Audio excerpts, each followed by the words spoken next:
Halo, selamat pagi teman-teman. Selamat datang. Kita mendiskusikan mengenai tentang perubahan konstitusi, teman-teman. Perubahan konstitusi itu jadi hal yang dibutuhkan di negara Indonesia karena memang kalau kita bicara konstitusi yang sebagai hukum yang tertinggi, the supreme law of the land, maka kemudian perubahan zaman tadi itu dibutuhkan untuk bisa merubah. Jadi konstitusi itu digunakan untuk bisa mengatur masyarakat, namun perubahan konstitusi juga dibutuhkan oleh setiap negara, teman-teman. Maka kemudian pada pagi hari ini kita akan membicarakan mengenai tentang supremasi konstitusi. Supremasi konstitusi itu dimana sebagai kita tingkatkan konstitusi itu sebagai hukum yang tertinggi, teman-teman. Dan materi yang supremasi konstitusi bisa teman-teman baca di LMS Yayan Jember. Sudah saya share di LMS, teman-teman. Mohon maaf saya agak sariawan, teman-teman. Sambil kita nunggu teman-teman yang lain ya, saya bicara mengenai supremasi konstitusi itu, yang mana kalau kita bicara mengenai KCWR, mengenai konstitusi itu, KCWR kan menerangkan seperti ini, teman-teman. Konstitusi adalah kumpulan hukum, institusi, adat kebiasaan yang terdiri dari prinsip-prinsip rasio tertentu dengan tujuan untuk bisa mengatur masyarakat yang diperintah. Sebagai hukum yang pokok itu adalah konstitusi, teman-teman. Kita tunggu teman-teman yang lain ya.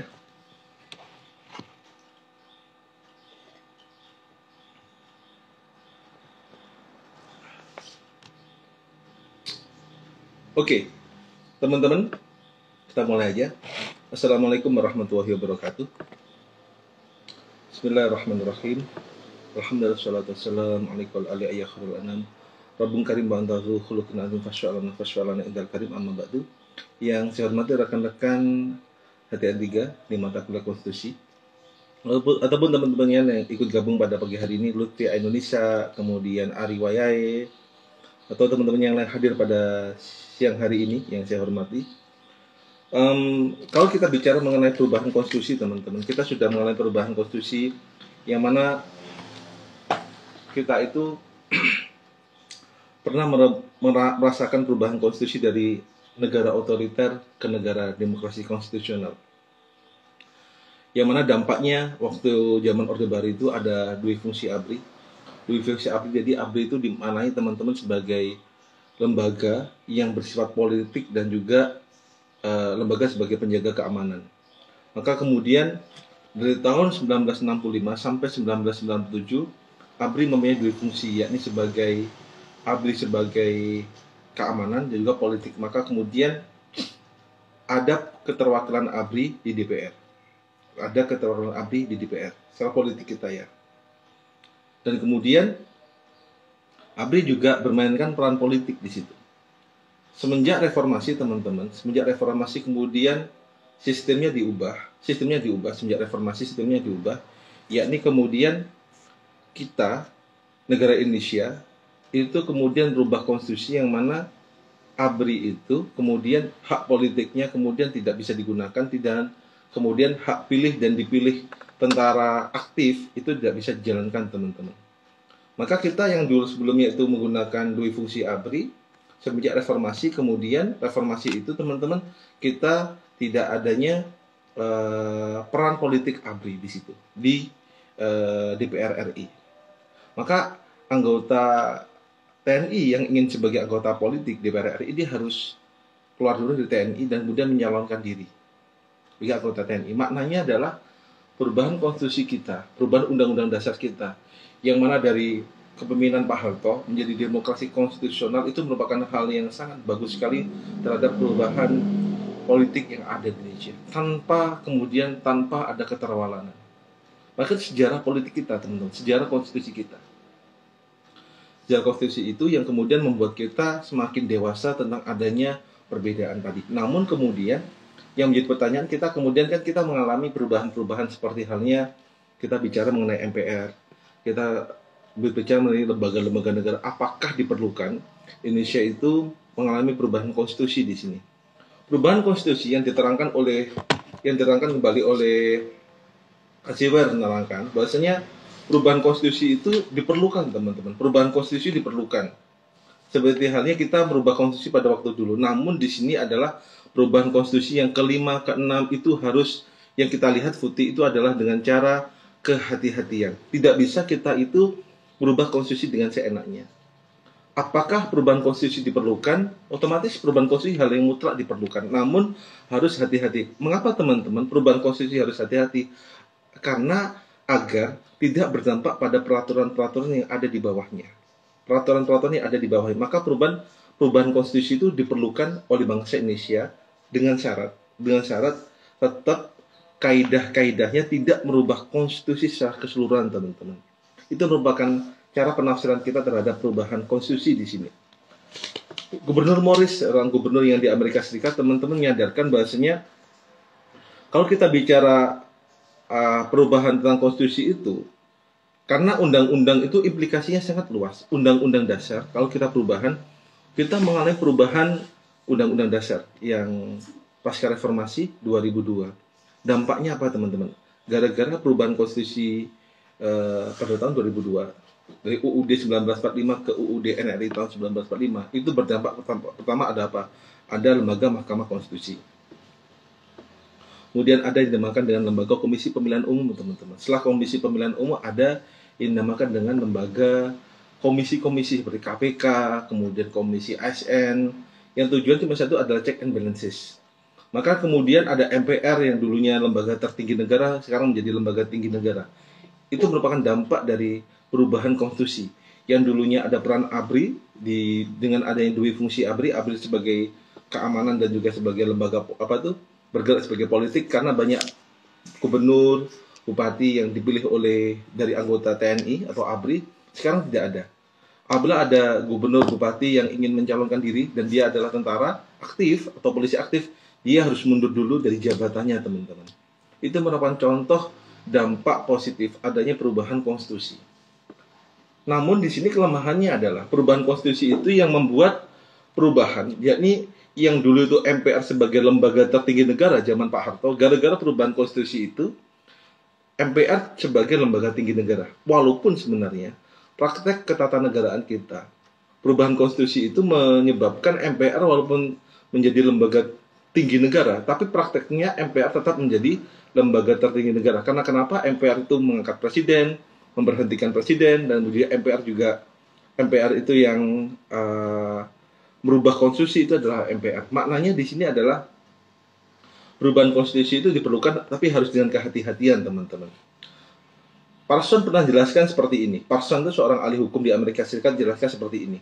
Hukum itu dibuat untuk mendorong integrasi, meredakan konflik, dan memfasilitasi interaksi sosial. Jadi hukum itu dibuat untuk apa, Futi? Untuk mendorong integrasi, meredakan konflik, dan juga memfasilitasi interaksi sosial. Itu adalah tujuan hukum, teman-teman. Bukan sebaliknya gitu. Kalau semua hukum membuat perpecahan, merangsang konflik, dan menimbulkan ketegangan, itu bukan fungsi dari hukum. Karena hukum tujuannya adalah untuk apa, Azhara? Untuk meredam konflik, kemudian memfasilitasi interaksi sosial, dan juga kemudian mendorong integrasi di situ. Maka kemudian perubahan resmi Undang-Undang Dasar itu apakah penting apa tidak, tergantung kita memerlukan untuk apa, bisa sebagai meredam konflik, kemudian membuat interaksi sosial semakin bagus. Itu yang diperlukan di konstitusi di sini. Maka undang-undang dasar cita-citanya undang-undang dasar pertama itu adalah kedaulatan rakyat, teman-teman. Kedaulatan rakyat.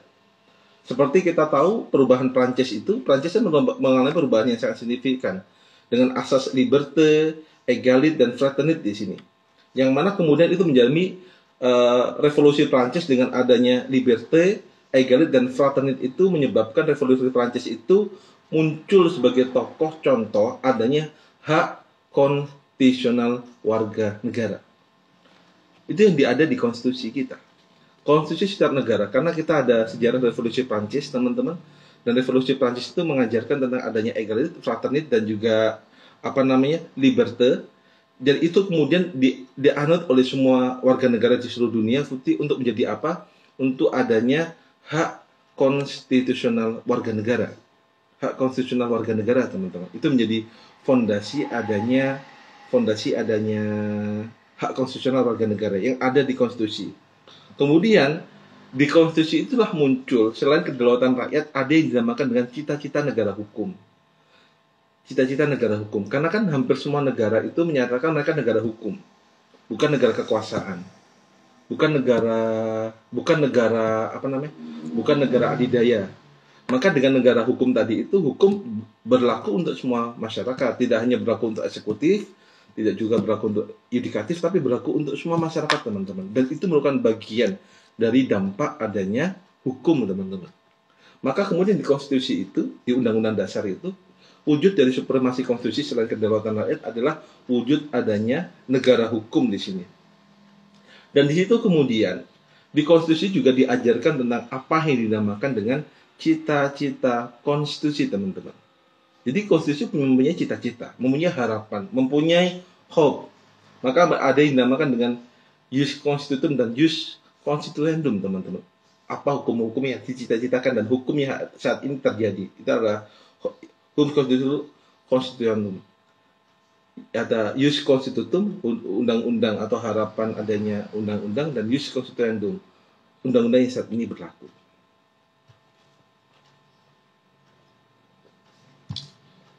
Maaf teman-teman, saya lanjut aja ya. Khorinisa, Azahra. Khorinisa, ini kita di mata kuliah konstitusi. Mohon maaf, saya agak sariawan teman-teman. Saya materi aja kembali. Maka perubahan konstitusi diperlukan. Karena kenapa teman-teman, hari ini kita mengalami beberapa hal masalah konstitusi tadi itu, teman-teman. Kita bicara masalah cita-cita bangsa, dan kemudian ternyata itu perubahan konstitusi yang kita bahas itu saat kita menjalankan bangsa dan negara. Ternyata ada hal yang perlu diperbaiki dalam kita berbangsa dan bernegara. Contohnya, kalau kita bicara Mahkamah Konstitusi, kan dampak adanya perubahan konstitusi pada tahun 2002 itu muncul yang dinamakan dengan Constitutional Court atau Mahkamah Konstitusi, yang mana menguji undang-undang terhadap undang-undang dasar, uji material namanya. Namun hari ini berlaku, teman-teman. Ternyata uji material itu, hari ini contoh ada undang-undang Omnibus Law Cipta Kerja. Undang-undang Omnibus Law Cipta Kerja itu, undang-undang Omnibus Law Cipta Kerja itu tidak bisa berjalan. Karena kenapa? Karena mungkin kalau diuji di Mahkamah Konstitusi, kalau uji formil, pasti gagal. Padahal banyak undang-undang itu dibuat tidak berasaskan kemudian asas-asas pembuatan undang-undang, teori perundang-undang yang baik. Contohnya tidak melalui partisipasi publik. Contohnya membuat undang-undang dalam keadaan dinamika seperti ini, pandemi, tidak melihat keadaan lagi damai. Dan kemudian kita susah. Contohnya undang-undang KPK. Undang-undang KPK dibenturkan dengan undang-undang dasar. Pasal berapa? Dan juga diuji masalah formil. Diuji secara formil, teman-teman. Dan itu juga tidak bisa berjalan karena kenapa? Diuji secara formil tidak ada asas atau hukum acara yang mengatur secara formil. Maka kemudian, apakah undang-undang Omnibus Law Cipta Kerja itu kalau diuji secara formil itu akan membuat undang-undang tadi bisa sah? Kalau bicara formil, pasti MK menolak, teman-teman. Pasti MK menolak. Karena apa? Di hukum acara tidak ada uji judicial review itu secara formil, secara proses pembuatannya. Tapi yang diuji pasti adalah secara material, substansi. Apakah undang-undang itu, materinya itu, substansinya bertentangan dengan undang-undang dasar? Itu yang dipertanyakan. Itu teman-teman yang ditanyakan. Dan kemudian, kalau kita bicara perubahan kelima Undang-Undang Dasar 1945, teman-teman, maka kemudian kita akan melihat cara praktek ketatanegaraan kita, teman-teman, ada beberapa hal yang perlu kita riset bersama di sini. Pertama, mengenai tentang perubahan konstitusi itu, yakni tentang ayat 3 itu seperti ini. Indonesia adalah negara berdasarkan hukum atau Rechtsstaat di sini. Maka tidak berdasarkan Mahstat, negara kekuasaan, kita sepakat. Kemudian sistem konstitusi itu sebagai hukum dasar dan tidak bersifat absolutisme atau kekuasaan tidak terbatas ini. Konstitusi konstitusi sebagai hukum dasar, teman-teman, dengan adanya konstitusi yang kita pahami. Namun di sini dalam kita bicara perubahan Undang-Undang Dasar 1945, kita bicara kemudian ada namanya, kita perlu di sini perubahan konstitusi itu pertama untuk penguatan lembaga perwakilan baik DPR, DPD dan juga DPRD. Kita tahu kan, DPD tidak bisa buat undang-undang, padahal dia keterwakilan dari daerah. DPD tidak bisa buat undang-undang karena DPD perwakilan dari daerah. Mengapa DPD tidak diikut sertakan dalam pembuatan undang-undang? Padahal itu perwakilan dari masyarakat. Maka kita perlu penguatan lembaga perwakilan, teman-teman. Karena di Undang-Undang Dasar tidak diatur. Termasuk KY. Komisi Yudisial itu mengawasi siapa? Hakim Agung. Apakah boleh Komisi Yudisial itu mengawasi Hakim MK? Tidak bisa. Karena di Undang-Undang Dasar tidak ada. Bila yang mana normanya itu KY itu mengawasi Hakim Konstitusi. KY cuma mengawasi Hakim Agung, teman-teman. Hakim di bawah Mahkamah Agung. Maka itu penguatan lembaga perwakilan perlu di perubahan konstitusi selanjutnya. Kedua, yakni penguatan sistem presidensil. Kita perlu evaluasi tentang penguatan sistem presidensil kita. Karena kita tahu lah, sistem presidensil kita dengan adanya parliament threshold itu yang mana presiden dipilih dari keterwakilan 4% partai politik. 4% partai politik yang mana dia itu merupakan partai yang masuk di parlemen. Kita tahu, masuk 4 partai yang masuk di parlemen ada PDIP, Gerindra, Golkar, Nasdem, PKB, Demokrat, PAN, PKS. P3, 9. Hanura nggak ikut, teman-teman. Kalaupun nanti ke depannya semua partai yang kemarin itu mendukung presiden semua, bagaimana check and balances kita gitu. Maka penguatan sisi presidensil itu perlu. Selanjutnya, penguatan otonomi daerah. Perubahan konstitusi perlu kita penguatan otonomi daerah. Bagaimana daerah tadi, yang mana itu menjadi raja-raja di daerah, itu bisa daerah itu semakin maju lagi. Maka penguatan otonomi daerah dalam perubahan konstitusi perlu digalakkan. Bayangkan kita ada dana desa. Dana desa sekitar 1 M ya per tahun. Daerah bisa maju. Bagaimana kemudian kita bisa menggerakkan daerah itu semakin maju, gak cuma pusat aja gitu. Maka perlu penguatan otonomi daerah. Selain lagi kemudian kita ada ide mengenai calon presiden perorangan. Calon presiden perorangan. Presiden dari mana, teman-teman? Partai politik. Gubernur, bupati dari partai politik? Iya. Tapi dari independen apa boleh? Boleh. Gubernur, bupati, wali kota, apakah dari partai politik semua? Tidak. Bufaidah itu dari independen. Pertanyaan kemudian, mengapa presiden tidak dari perorangan? Mengapa harus dari partai politik? Karena di Undang-Undang Dasar mengatur bahwasanya presiden dari partai politik. Maka maknanya di perubahan konstitusi yang ke depan mungkin perlu dibuka peluang yang mana presiden bisa dari perorangan, teman-teman. Presiden dari perorangan. Jadi tidak harus dari partai politik. Itu ya, itu merupakan ide dengan adanya perubahan konstitusi, teman-teman. Selanjutnya di sini adalah kita ada pemilu nasional dan pemilu lokal. Pemilu nasional dan pemilu lokal atau pilkada. Itu kan hari ini yang menjadi pemilu nasional dan pilkada itu yang menjadi sedikit perbedaan, teman-teman, di Indonesia. Yang mana kemarin itu pemilu nasional dan pemilu kada, kepala daerah baik bupati, gubernur, wali kota, itu kan kurang sejalur di sini, kurang selaras. Maka kemudian anggaran habis banyak, dan itu kemudian di konstitusi kita belum mengatur secara bagus bagaimana pembentukan pilkada itu gitu kan. Sengketa pilkada diserahkan di mana? Kan harusnya melalui lembaga bukan melalui MK cuma pemilu, bukan pilkada. Harusnya ada lembaga khusus yang mengenai tentang pilkada, teman-teman. Sengketa pilkada harus ada lembaga khusus ad hoc kayak lembaga tipikor tadi. Dan kemudian kita harus mengoptimalkan MK sebagai the guardian of constitution. Kita harus menguatkan di perubahan konstitusi yang ke depan, MK kan sebagai penjaga konstitusi. Harusnya MK itu juga menguji secara formal, tidak hanya menguji secara material di situ.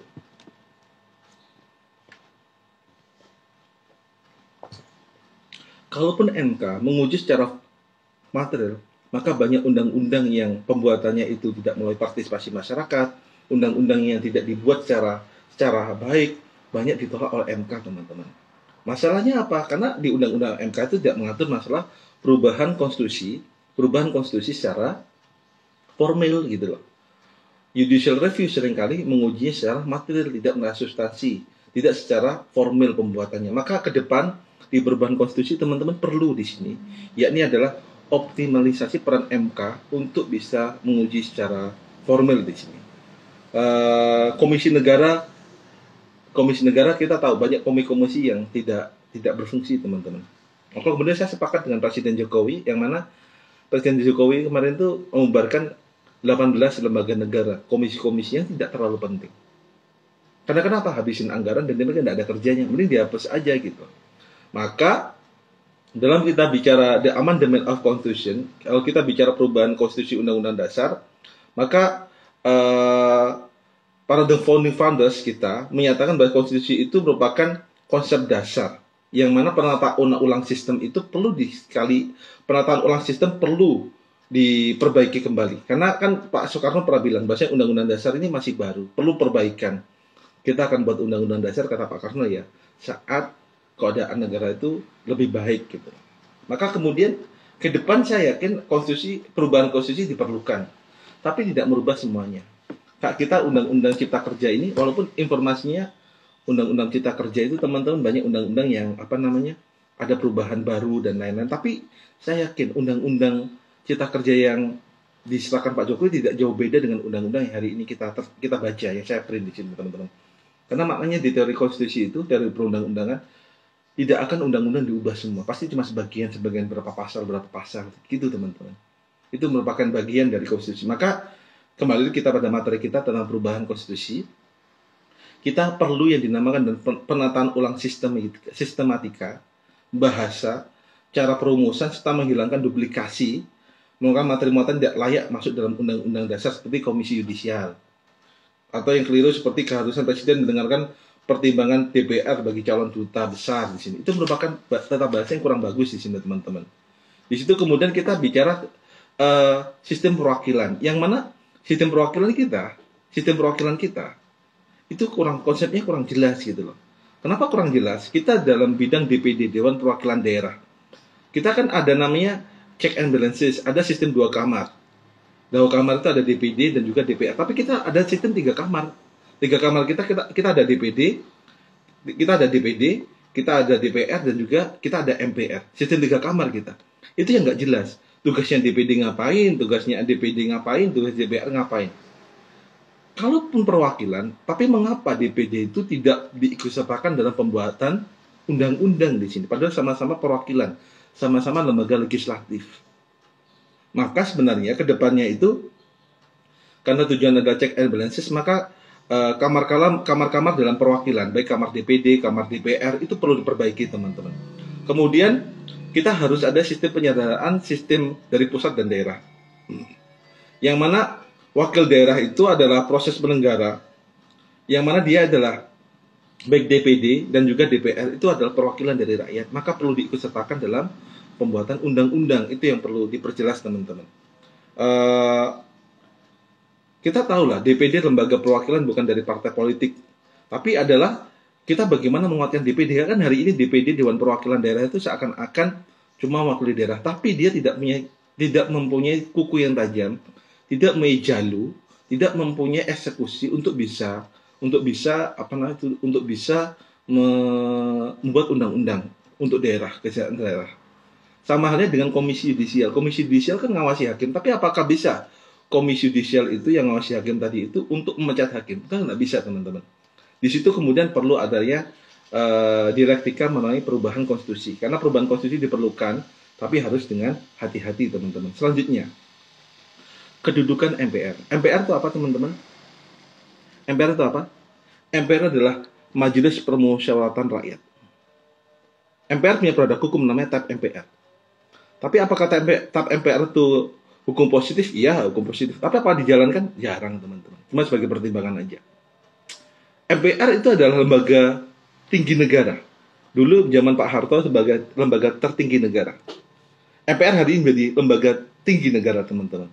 Lembaga tinggi negara MPR tadi itu, tapi tugasnya sebagai lembaga tertinggi negara, contohnya MPR membuat undang-undang dasar. Padahal kan kita tahu MPR lembaga tertinggi negara. Dan prakteknya MPR masih bisa mengangkat presiden, memberhentikan presiden, merubah undang-undang dasar. Maka sebenarnya prakteknya adalah MPR itu sebagai lembaga tertinggi negara. Apakah perlu MPR ke depannya? Kita masih belum mengetahui secara rinci, teman-teman. Maka perubahan pemerintahan itu perlu diperbaiki di sini. Kemudian kita sistem presidensial. Para the founding fathers kita kan istilahnya presidensial, teman-teman. Yang mana presiden itu kekuasaannya sebagai kolektif, dan itu kita bukan sistem parlementer tapi kolektif ini. Presiden sebagai kepala negara, kepala pemerintahan. Maka perubahan konstitusi kita perlu memperjelas sistem presidensial kita. Apakah boleh presiden jadi perseorangan? Apakah boleh presiden itu tidak harus dari partai yang berkuasa? Kan itu menjadi peluang, teman-teman, untuk kita perbaiki bersama-sama. Karena mengenai badan legislatif kan kita sepakat. Fungsi DPR semenjak pasca reformasi, kan DPR semakin kuat. DPR ada check and balances, saling mengawasi dan mengimbangi. DPR tugasnya membuat undang-undang, controlling, mengawasi, dan budgeting anggaran. Maka kemudian kita perlu penguatan sistem presidensial kita juga. Agar kenapa? Agar keterwakilan kita di dalam berbangsa dan bernegara semakin kuat dalam perubahan konstitusi ke depannya. Kemudian kita bicara lembaga negara dan komisi negara. Kita tahu, teman-teman, ada namanya kita yang dinamakan dengan itu lembaga ad hoc. Lembaga ad hoc itu dimana sebagai lembaga sementara, seperti KPK itu lembaga sementara, teman-teman. KPK sebagai lembaga sementara. Tapi di situ adalah kita ada BPR, ada MA, ada BPK. Di situ yang kita rasakan adalah apakah perlu kita membuat BPIP, Badan Pembinaan Ideologi Pancasila. Maka lembaga-lembaga yang kita anggap penting itu harus ditetapkan sebagai lembaga negara gitu. Tidak hanya sebagai lembaga negara di sini. Kita perlu, teman-teman, di sini ada lembaga-lembaga yang tidak penting itu untuk dihapus saja. Karena menjadi negara kurang begitu bagus gitu loh. Maka baik kewenangan Mahkamah Agung dan Mahkamah Konstitusi perlu kita perbaiki. Banyak yang kita perlu perbaiki. Contoh, kita judicial review di Undang-Undang Dasar itu, kita kan adanya hierarki perundang-undangan. Undang-Undang Dasar, kemudian Undang-Undang Dasar, setelah Undang-Undang Dasar, bawahnya tetap MPR ada Undang-Undang garing Perpu, di bawah Undang-Undang ada PP, Peraturan Pemerintah, di bawah PP ada Perpres, ada Perda Provinsi, Perda Kabupaten Kota. Sepakat, teman-teman ya? Kalau kita bicara kemudian, apabila undang-undang bertentangan dengan Undang-Undang Dasar, maka diuji di Mahkamah Konstitusi. Sedangkan undang-undang, peraturan di bawah undang-undang bertentangan dengan undang-undang, itu diuji di Mahkamah Agung. Tapi mengapa kita apabila judicial review ke MK, itu sidang yang terbuka, orang bisa ikut, tapi mengapa judicial review ke Mahkamah Agung itu tertutup, teman-teman? Kalau kita judicial review ke Mahkamah Agung itu ditutup, mengapa? Harusnya kan sama-sama dibuka kayak ke MK itu. Betul nggak, teman-teman? Halo? Harusnya sidangnya juga terbuka juga gitu. Maka perubahan konstitusi, kewenangan dari MK dan MA ke depannya perlu diperkuat. Apalagi kita bicara masalah judicial review ke Mahkamah Agung, teman-teman. Itu, teman-teman, yang bisa saya ceritakan. Selain kita bicara masalah hak asasi manusia, kekuasaan kehakiman, pemerintah daerah agar diperkuat, agar kedepannya itu masalah perubahan konstitusi itu semakin bagus, khususnya perubahan konstitusi. Ini dia mau invite saya. Hari ini saya halo Futi. Teman-teman ada pertanyaan dulu nggak mengenai perubahan konstitusi? Mas Albi ada pertanyaan dulu mengenai perubahan konstitusi, teman-teman? Oke. Kalau nggak ada pertanyaan, teman-teman, saya cukupi dulu. Kita lanjut ke WA group, teman-teman ya. Assalamualaikum warahmatullahi wabarakatuh.